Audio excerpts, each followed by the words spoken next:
ठीक है। अच्छा, आज हम लोग क्या पढ़ रहे हैं, हम लोग प्रोजेक्ट पे डायरेक्टली काम नहीं कर रहे, हम एक टॉपिक पढ़ रहे हैं पूरा का पूरा, जिससे हम कहते हैं रिस्पॉन्सिवनेस। कभी नाम सुना है किसी ने रिस्पॉन्सिवनेस का? किसी ने भी नहीं सुना? रबिया ने भी नहीं सुना? बताओ ना फिर। रिस्पॉन्सिवनेस नहीं सुना? अच्छा, रिस्पॉन्सिवनेस ऐसी प्रॉपर्टी होती है आपकी वेबसाइट की, जैसे फॉर एग्जांपल अगर मैं यहाँ पे खोल के दिखाऊँ बीबीसी न्यूज़, सबको मैं ये दिखाती हूँ एंड में तुम लोग बैठ के हंसा करोगे बीबीसी न्यूज़ पे, इतना मैं सबको बीबीसी न्यूज़ दिखाती हूँ। अरे वाह, पहली खबर हमारे पाकिस्तान की ज़बरदस्त। अच्छा क्या, एनीवेज, तो अगर हम लोग इसको देखें ना, तो इनकी वेबसाइट जो बनी हुई है डेस्कटॉप के हिसाब से बनी हुई है, राइट। लेकिन अगर मैं इसे मोबाइल पे भी खोलूँगी तो क्या मुझे एग्जैक्टली ऐसी इतनी चौड़ी सी वेबसाइट नज़र आएगी? नहीं आती, वरना वो पूरी नहीं आएगी स्क्रीन पर, राइट। तो इसके लिए हम लोग कैसे चेक करते हैं? अगर मुझे चेक करना ना कि बीबीसी का मोबाइल वर्जन क्या है और मुझे कंप्यूटर पे रह के ही चेक करना हो, मोबाइल पे खोले बगैर, तो मैं क्या करती हूँ, किसी वेबसाइट पे राइट क्लिक करते हैं और इसमें एक ऑप्शन आ रहा होता है इंस्पेक्ट करने का। अगर मैं इंस्पेक्ट पे जाऊँगी, by default I think hope so European नहीं है, ठीक है, परफेक्ट। तो नीचे ना बहुत सारे टूल्स आ रहे हैं ये, ठीक है। इनसे हम लोग क्या कर सकते हैं, अपनी वेबसाइट को डीबग कर सकते हैं, अपनी को भी कर सकते हैं, किसी और की वेबसाइट को भी कर सकते हैं, उनका पूरा कोड भी लिखा हुआ है यहाँ पे, ठीक है। अच्छा, इस सबको अगर मैं यहाँ पे देखूँ ना, क्रोम में ये एक आइकन बना हुआ है, क्या लिखा हुआ है इसका मतलब? Toggle device tool bar. अगर मैं इस पर क्लिक करूँ तो ये रिस्पॉन्सिवनेस लिख के एक विंडो खुल गई है। कैसे किया था मैं अगेन बता देती हूँ। राइट क्लिक करके इंस्पेक्ट पे गई मैं, इंस्पेक्ट करने के बाद ये चीज़ अब ब्लू कलर से हाईलाइट हुई भी तो ये ओपन हुई है, अगर नहीं हुई भी तो आप इसे क्लिक करोगे तो ये खुद ही हाईलाइट करके ये वाली विंडो खोल देगा। इसको मैं बंद कर देती हूँ, ठीक है। अच्छा, अब चेक करो, अब पता चल रहा है मुझे यहीं से देखे देखे कि मेरी जो बीबीसी की जो वेबसाइट है ये मोबाइल पे कैसे नज़र आती है, इस तरह से नज़र आती है। अगर मैं इसकी स्क्रीन का साइज़ बढ़ा दूँ तो ये शायद टैबलेट का साइज़ होता है, टैबलेट का साइज़ मोबाइल से बड़ा होता है लेकिन डेस्कटॉप से कम होता है। फिर आता है कौन सा? लैपटॉप का साइज़। लैपटॉप की स्क्रीन जो है डेस्कटॉप से थोड़ी छोटी होती हैं, और फिर डेस्कटॉप साइज़ होता है। डेस्कटॉप में भी वर्जन होते हैं, एक बहुत गेमिंग के जो होता है ना, बहुत ही बड़े बड़े डेस्कटॉप्स, तो अगर मुझे वो भी चेक करने तो मैं वो भी चेक कर सकती हूँ इससे, राइट। अब अगर हम लोग इसमें देखें ना गौर से, तो जब इनकी डेस्कटॉप की वेबसाइट है उसमें क्या है, सारा नेव बार वगैरह वगैरह प्रॉपर है, बल्कि इसमें भी आई थिंक सब चीज़ें हाइड हुई है। जैसे बिल्कुल जो बिगेस्ट वर्जन है उसमें क्या है, उसमें साइड पे यहाँ पे लिखा हुआ आ रहा है, यहाँ पे इमेज बनी हुई है, सेक्टर सेक्टर, तो मतलब 2 कॉलम्स बने हुए हैं बेसिकली, यहाँ पे 3 कॉलम्स बने हुए हैं एंड सो ऑन। अगर मैं इसे छोटा कर दूँगी तो यहाँ पे क्या हुआ, वो जो 2 कॉलम्स थे ना, उन्होंने जो सेक्शन है वो यहाँ पे भेज दिया, नीचे लिखा हुआ आ गया वो सब कुछ, राइट। और मतलब बेसिकली वो जो 2 कॉलम्स थे वो 2 रोज में कन्वर्ट हो गए। और इनका जो नेव बार है अभी इस तरह से बना हुआ है, अगर मैं इसे स्मॉल कर दूँ तो वो सारे जो लिंक्स थे वो कहाँ चले गए, वो इस टॉगल बार में चले गए, राइट। तो बेसिक कहने का मकसद कि आपकी जो वेबसाइट है ना वो हर स्क्रीन पे प्रॉपर नज़र आनी चाहिए। अगर यही वेबसाइट जो फुल साइज़ की है, इसको मैं स्मॉलर स्क्रीन पे खोलूँगी तो ये फिट ही नहीं आएगी, मुझे जूम करना पड़ेगा कुछ भी चीज़ एडिट करने के लिए, मैं सिर्फ जूम ही करती रह जाऊँगी, राइट, कुछ भी चीज़ रीडेबल नहीं होगी। तो इस प्रॉपर्टी को कि आपकी वेबसाइट सारी स्क्रीन पे प्रॉपरली नज़र आए, इसको हम कहते हैं रिस्पॉन्सिवनेस। क्या कहते हैं? हम लोग क्या करते हैं, हम लोग अपनी वेबसाइट को चेक करते हैं कि हमारी वेबसाइट जो बनी है ये तो पूरी कंप्लीट हो चुकी है, ये हमारी स्मॉलर वर्जन पे कैसे नज़र आती है। तो इस पर भी हम वही करेंगे, इंस्पेक्ट पे जाएंगे, अब ऐसा आहिस्ता आहिस्ता छोटा करना शुरू करते हैं।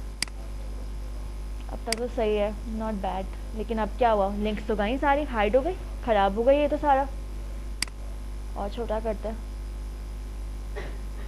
फॉर एग्जाम्पल ये मोबाइल साइज़ है, ये तो बिगड़ ही गया, ये इसका क्या हाल हुआ? नहीं ऐसा क्यों आ रहा है, इतना भी नहीं बिगड़ना चाहिए था इसे। हाँ बस यहीं तक नहीं, ये 500 भी बहुत छोटा है, 300 तक तो जाए एटलीस्ट। अच्छा, यहाँ मेरा स्क्रीन साइज लिखा हुआ भी आएगा, आपको स्क्रीन की वेट की थी, जैसे फॉर एग्जाम्पल 300 की मुझे चेक करनी है तो 300 यहाँ पे कर लेते हैं। तो हमारी वेबसाइट तो पूरी बिगड़ गई, ये 2 कॉलम्स बने हुए थे ना, तो यहाँ पे तो इतना सारा ये आ गया। ये चलो फिर भी बेटर आ रही है, फ्लेक्स की जो चीज़ें होती हैं ना वो वर्क कर जाती हैं, लेकिन ये भी बिगड़ गया पूरा का पूरा। तो हम क्या करें, इसे ठीक कैसे करें? तो हम अपनी आज की क्लास में ये पढ़ेंगे कि हम अपनी वेबसाइट को रिस्पॉन्सिव किस तरह से करते हैं, ठीक है। हम CSS के थ्रू ही करते हैं, ये भी हम आज पूरा इसी पे काम करेंगे। ओके, तो हम क्या कर लेते हैं, सबसे पहले एक न्यू फाइल क्रिएट कर लेते हैं CSS के फोल्डर में, क्योंकि हमने कहा ना CSS के थ्रू हम करते हैं। तो इस CSS के फोल्डर में मैंने क्लिक किया और न्यू फाइल पे जाके मीडिया क्वेरीज डॉट CSS की एक फ़ाइल बना ली। नहीं, उसी फाइल में भी कर सकते थे क्योंकि CSS का ही कोड है, लेकिन मैं चाहूँगी कि मैं अलग फाइल में करूँ। तो अब हमने न्यू फाइल बनाई है, तो मुझे क्या करना है, उसको पहले सबसे लिंक करवाना है। लिंक स्लैश मेरा CSS। हमारी फाइल बन चुकी है, लिंक हो चुकी है। तो नेक्स्ट काम हम लोगों ने क्या करना है कि हमने ये लोड हो जाए दोबारा से। अच्छा, मैं इसका इंस्पेक्ट वर्जन खोल के रख दूँगी। हमने यही देखना है कि ख़राब क्या क्या हो रहा है। अगर मैं इसे और स्मॉल कर दूँ, ठीक है, तो अब मैं अगर गौर से देखूँ तो क्या चीज़ ख़राब हो रही है। सबसे पहले इसका नेव बार ठीक करना है मुझे। सबसे पहले मुझे ये डिसाइड करना पड़ेगा कि कौन से साइज़ पे आके स्क्रीन पे ये ख़राब होता है। नेविगेशन की बात करें, बाकी पूरी वेबसाइट छोड़ दो, हम एक एक स्टेप करके चलते हैं, ठीक है। पहले सिर्फ नेव बार की बात होगी। यहाँ पे यहाँ तक तो फिर भी बेटर है, ठीक है, यहाँ तक ठीक चल रहा है। अगर मैं इसे थोड़ा थोड़ा छोटा करना शुरू करती हूँ तो ये ख़राब हो जाता है। तो कौन सा स्क्रीन साइज से बिल्कुल ठीक है, विड्थ हम चेक कर होते हैं, हाइट से फ़र्क नहीं पड़ता। कौन से 786 मैं कॉपी कर लेती हूँ, ठीक है।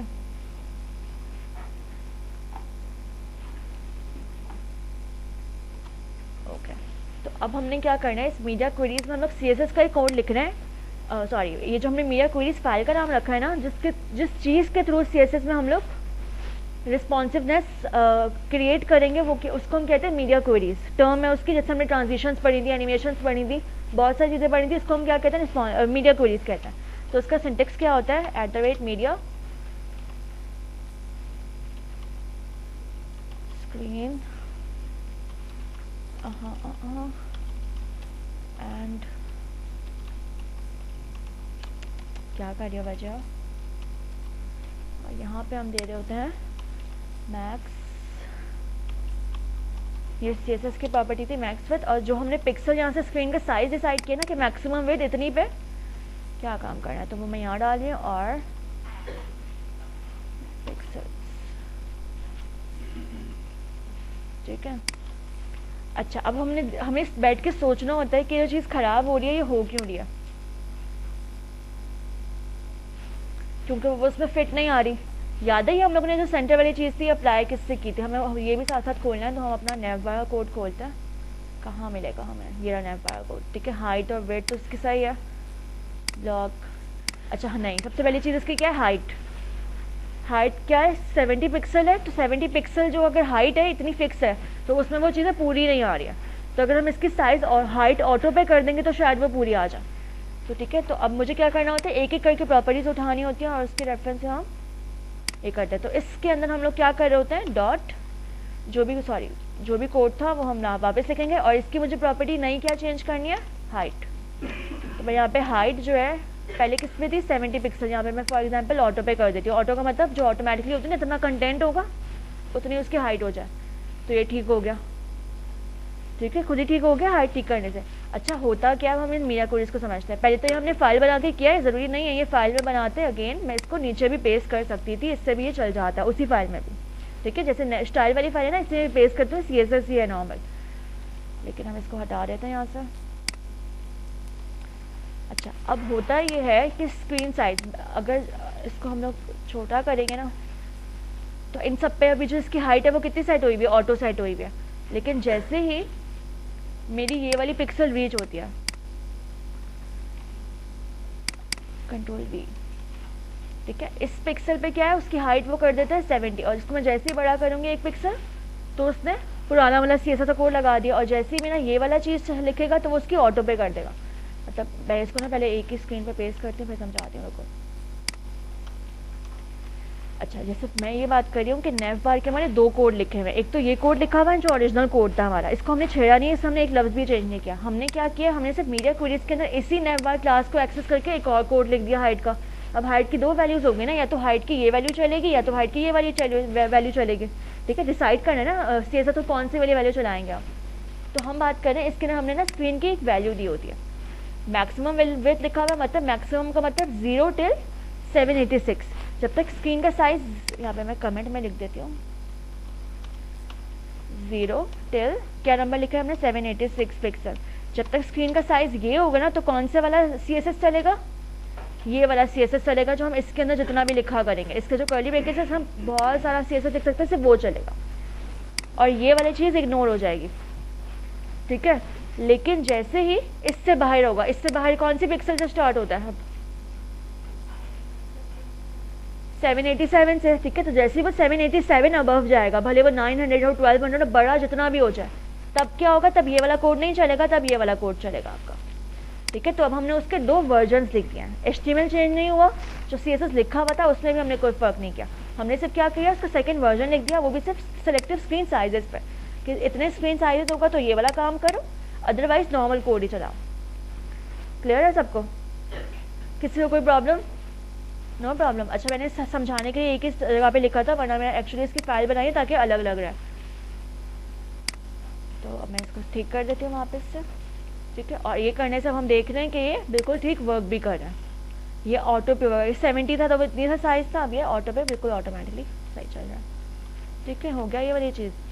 अच्छा, एक चीज़ और हो सकती है, जैसे BBC वालों के थे ना, उनके अगर हमने नोट किया था, तो अगर जैसे उनकी स्क्रीन साइज छोटी हुई थी ना, तो ये अभी भी 2 कॉलम्स में आ रहे हैं। अगर हम उनको भी क्या करें, एक रो में बना दें, जैसे ये जो पूरा एक लोगो है, ये एक पूरी रो ऑक्यूपाई करे, ये जो लिंक्स हैं ये पूरी एक एक करके रो ऑक्यूपाई करे, और उनके नीचे बटन आए।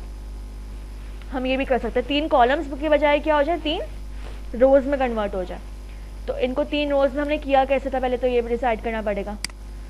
तो हम लोगों ने इसके थ्रू किया था, इन प्रॉपर्टीज़ के थ्रू, याद है, इससे वो 3 कॉलम्स बन के जो है ऑक्यूपाई हुए हैं। तो हम क्या करते हैं, डिस्प्ले फ्लेक्स तो मैं रहने देती हूँ, उनके फ्लेक्स तो रहेगा, लेकिन एक प्रॉपर्टी हमने लास्ट क्लास में पढ़ी थी, फ्लेक्स डायरेक्शन। बाय डिफॉल्ट हम जैसी फ्लेक्स की प्रॉपर्टी लगाते हैं तो वो उनको एक रो की प्रॉपर्टी अप्लाई कर देता है। अगर हम इसका जो है डायरेक्शन कॉलम कर दें तो वो क्या करेगा, इसकी अलग वो जो 3 कॉलम्स थे वो 3 रोज में कन्वर्ट हो गए, क्योंकि अब हमने क्या कर दिया, इसकी फ्लेक्स डायरेक्शन चेंज कर दिया। ठीक है, तो अब ये हो गया। अच्छा, फिर हम यही काम इन लिंक्स पे भी कर सकते हैं। इन लिंक्स पे जैसे मैं बात करूँ, ये जो लिंक्स आती हैं ये कहाँ से आती हैं, हमें ढूंढनी पड़ेंगी पहले।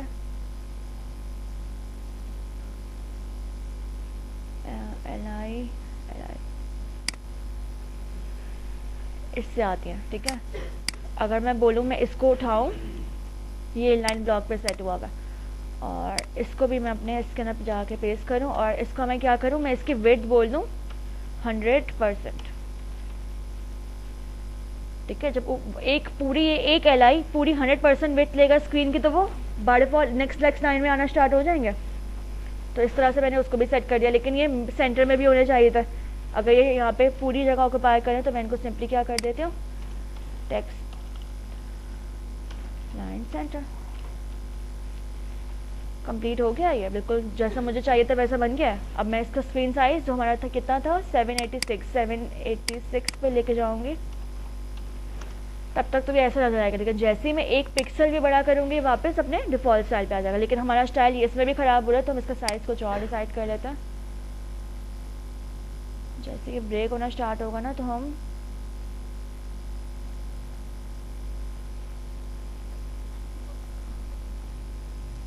ठीक है, इसमें बिल्कुल ठीक चल रहा है। अगर मैं इसको 110 करूँ, ठीक है, 110 तक ये एक ही रो में है पूरा। जैसे ही एक कम होगा तो मैं क्या करूँ, इनको कॉलम्स में, कॉलम्स को रो में डिसाइड कन्वर्ट कर दूँ।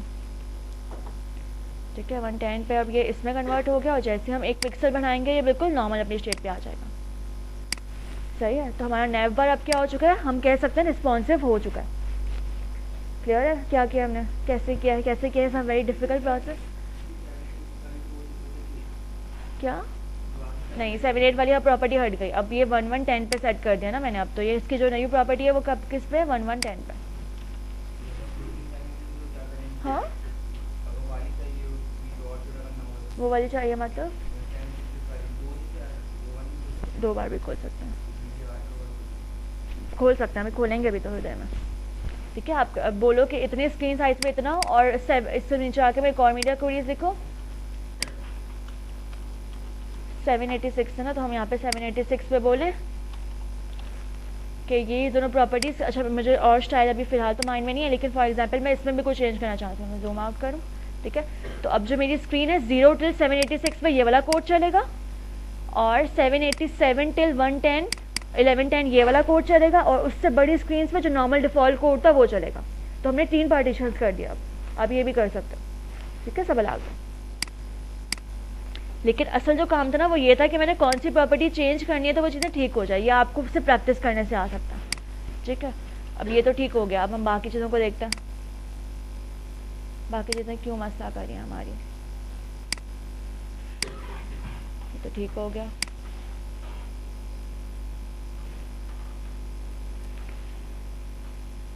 अच्छा, अब हम करते ये हैं कि अब हमारा ये जो चीज़ ख़राब हो रही है ये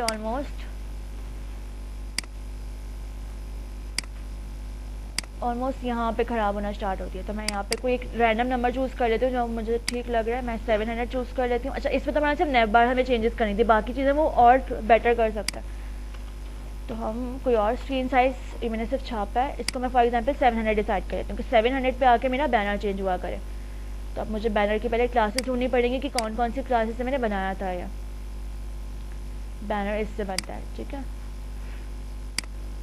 तो मैं बैनर, ये तो ऑलरेडी 100% सेट हुआ हुआ है, इसकी वजह से तो मसला नहीं हो सकता।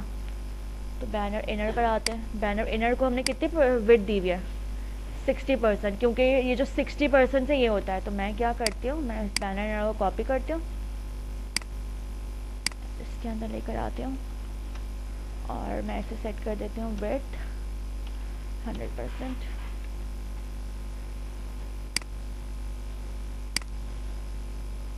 साइड पर स्पेसिंग क्यों आ रही है नीचे, क्या है ऐसा? अच्छा, ये इसकी वजह से ख़राब हो रहा है। अच्छा, ये जो पूरा साइड पे ये जो बार बनी हुई है ना नीचे, फुटर की वजह से आ रही है। इसको हम बिल्कुल एंड में फुटर को चेंज करेंगे तो खुद ही हट जाएगा। ये मसला असल में इनकी वजह से नहीं हो रहा, ठीक है।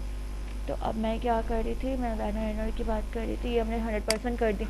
लेकिन ये जो ना, ये मतलब ये बिल्कुल कॉर्नर से स्टार्ट हुआ है, लेकिन यहाँ पे थोड़ी सी ये पे एक्स्ट्रा स्पेस बच रही है इमेज के ऊपर। ये हम देखते हैं ये इमेज के ऊपर स्पेस कहाँ से आती है, क्योंकि हमने यहाँ पे राइट की वैल्यू दी हुई 4%, तो वो 4% डिस्टेंस से स्टार्ट हो रहा है राइट की साइड से। तो मैं इसको क्या करूँगी, कॉपी करूँगी यहाँ पे और ये वाली प्रॉपर्टी अंदर डाल के कितना कर दूँगी इसकी राइट, ये भी 0 कर दूँगी। हो गया, ये भी दोनों तरफ से अलाइन हो गए अब, ठीक है। अच्छा, अगर मैं देखूँ तो ये बिल्कुल टॉप से तो बिल्कुल सही आ रहा है। चाहिए बाकी आई थिंक ये बिल्कुल ठीक हो चुका है। अब हम अबाउट पर आते हैं, ठीक है। ये ठीक हो चुका है, ये भी ठीक हो चुका है। इस सेक्शन में क्या होना चाहिए था, हम क्या करेंगे प्रॉपर हो जाए, आइडिया दो।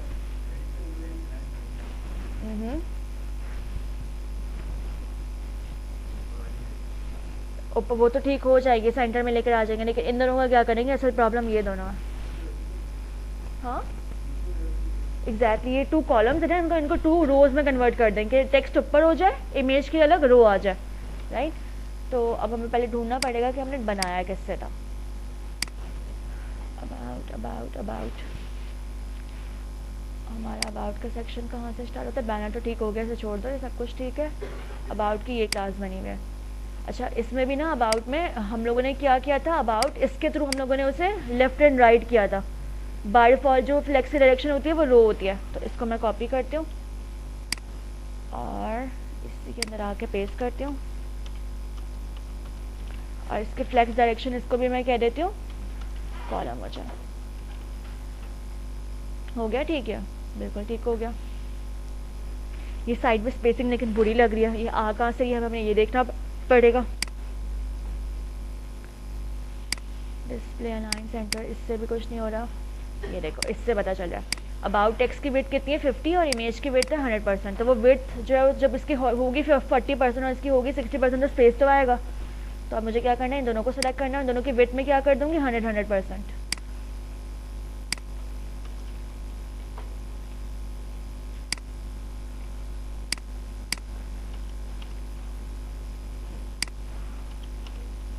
लेट्स ट्राई नाउ, ठीक हो गया ये। लेकिन ये सेंटर अलाइन होना चाहिए। तो स्पेस कहाँ से आया, पहले स्पेस देखते हैं हम, ये कहाँ से आ रहा है ये स्पेस। अबाउट मेन तो ठीक है, यहाँ से आ रहा है। ये जो टेक्स्ट में स्पेस आ रहा है ये यहाँ से आ रहा है। ये जो अबाउट टेक्स्ट का पैराग्राफ है इसमें हमने क्या दी हुई, पैडिंग दी हुई 10%, ठीक है। तो मैं ये चीज़ सेलेक्ट करूँगी प्रॉपर्टी, और इसकी कौन सी प्रॉपर्टी चेंज करनी है मुझे, सिर्फ ये वाली। तो मैं इसको कॉपी करती हूँ और इसको मैं क्या कर देती हूँ 0 पे कर देती हूँ, ठीक है। कुछ कुछ ठीक हो गया है कुछ कुछ, लेकिन आई थिंक ये ना सेंटर अलाइन नहीं है। तो मुझे कर देना चाहिए अबाउट टेक्स्ट जो था इसको मैं कर देती हूँ टेक्स्ट अलाइन सेंटर।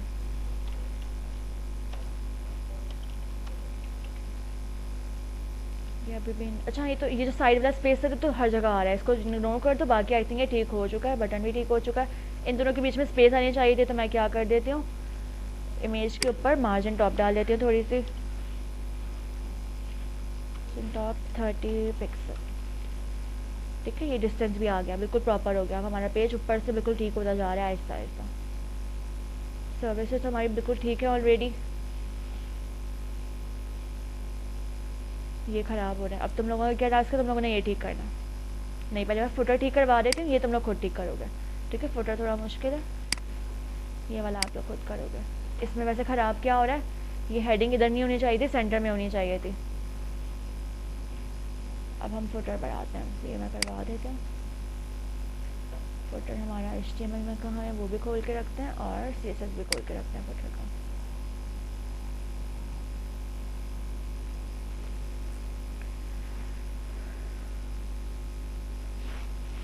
ठीक है, अच्छा फुटर में हम लोगों ने क्या था, फुटर में हम लोगों ने फ्लेक्स यूज़ किया था। ठीक है, फ्लेक्स की बाय डिफ़ॉल्ट डायरेक्शन क्या होती है, वो एक ही रो में दिखाता है। हमने क्या करना है, सबसे पहले इसकी डायरेक्शन चेंज कर देते हैं टू कॉलम, तो वो क्या हो जाएगा, हॉरिजॉन्टल की बजाय वर्टिकल अलाइन हो जाएगा। तो मैं ये लिख रही हूँ, हाँ स्पेस,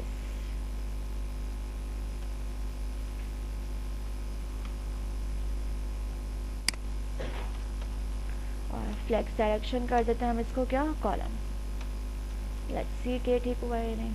ठीक है, ये ऊपर की जो सब कुछ था ये ठीक हो गया, सब कुछ फुटर की वजह से ख़राब हो रहा था। ठीक है, सब परफेक्ट हो गया।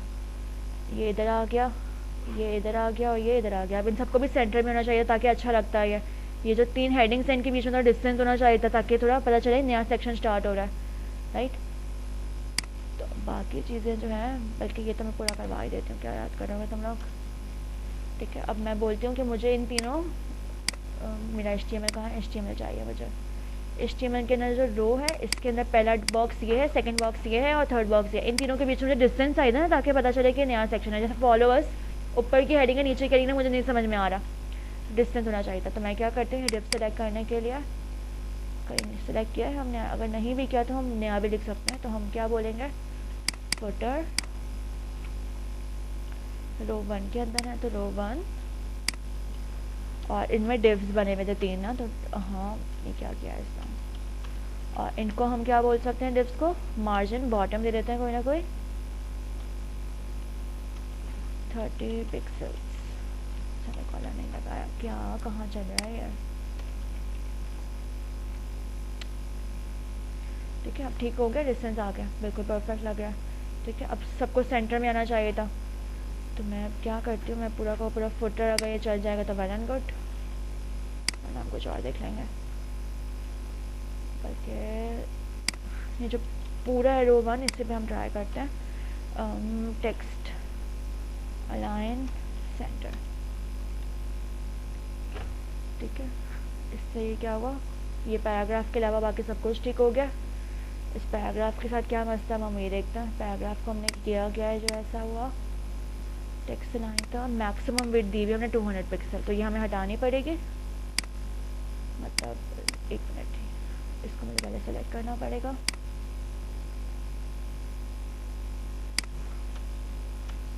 और मैक्सिमम विड्थ की जो प्रॉपर्टी थी मैं वही से उठाऊंगी, बाकी सब इग्नोर करके इसकी वैल्यू 200 पिक्सल से मैं क्या कर दूंगी, 100%।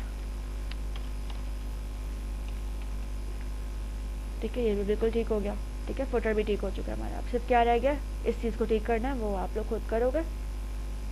मैं आप लोगों को ये पूरा का पूरा कोड दे रही हूँ A4 शेयर से, और ये कंप्लीट आप लोग खुद